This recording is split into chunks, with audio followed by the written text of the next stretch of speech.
And so it begins. Today is the beginning of the great road trip from Austin to New Orleans today, about 550 miles, should take me about 8 hours.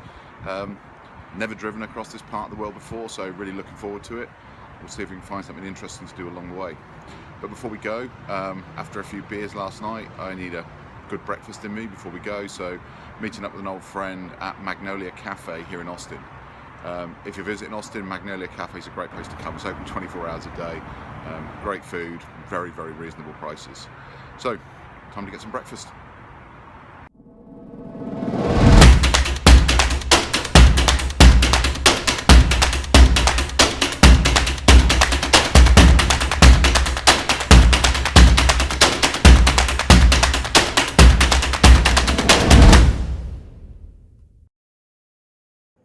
So 100 miles down, 420 something to go. Been a pretty uneventful drive so far. This part of Texas between Austin and Houston's a pretty sort of flat agricultural area. There's not a lot going on here. I've got to say, I'm quite impressed with this car. I don't usually really like American cars. Saying that, I drive an American car when I'm at home. But generally, I always find they're weird. They have sort of these strange user interfaces. But this one actually has Apple CarPlay, which is a lot more familiar. And when you plug your phone in, you get this this CarPlay screen that basically doesn't allow you to do anything with your phone. You have to operate it all through the car. You basically plug it in, your phone goes dead. There's nothing on the screen. Everything then appears on the touch screen and is pretty much voice controlled as you drive along. So you can answer text messages by voice, which is kind of cool. And obviously the navigation system's all built in as well.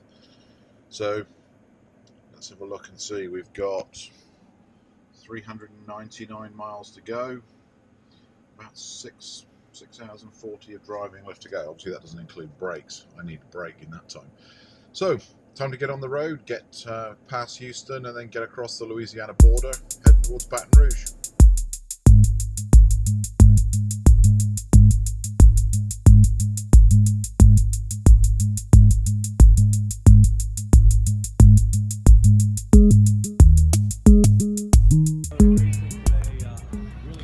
So today's vlog is going to be a little bit about road tripping, and it's one of my sort of things I love to do. I love to road trip, especially on my own. This particular road trip's over 1,000 miles and there's nobody with me. I'm doing it on my own and enjoying myself as I go. But what I like to do along the way is stop off when there's something of interest, something that you don't get to see every single day. Like one of the biggest World War II battleships. This is the USS Alabama. We're in Mobil. So I thought, what a wonderful place to stop, have some lunch, see the battleship, and sort of break up the road trip. You don't get to see certainly ships of this size very often, so if you're heading through Mobil, I can highly recommend it. It's a great day out.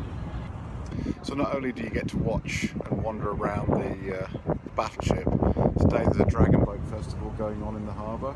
Over here you should be able to see the guys getting ready to go off. It's a beautiful day here in Mobil, and hopefully the water's not too cold if they fall in.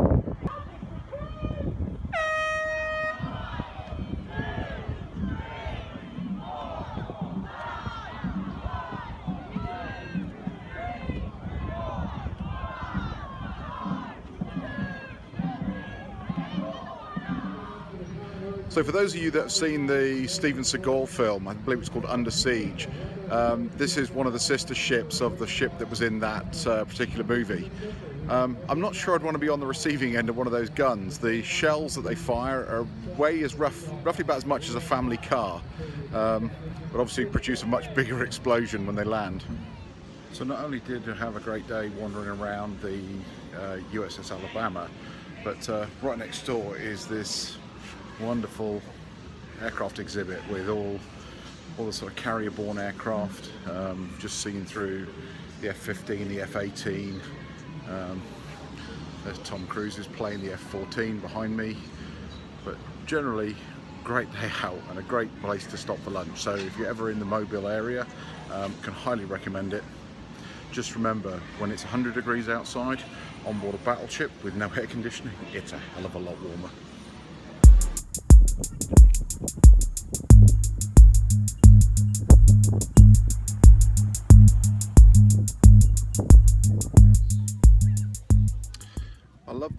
US really do honour their servicemen.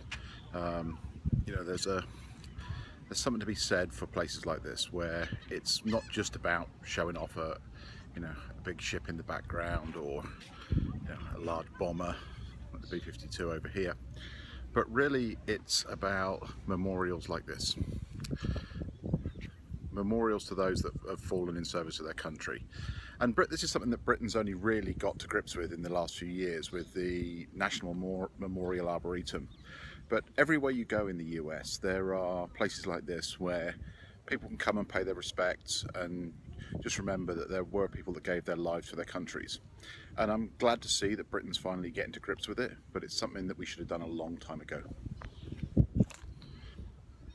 So I find road tripping very therapeutic, and it's one of the reasons I like to do it, is when you don't have to talk to anybody. You can just be alone with your own thoughts while you're driving. You can listen to whatever music you want to listen to. You can sing out loud, even if you have no singing voice. Yeah, something that I don't have. So yeah, I tend to only sing when I'm in the car on my own.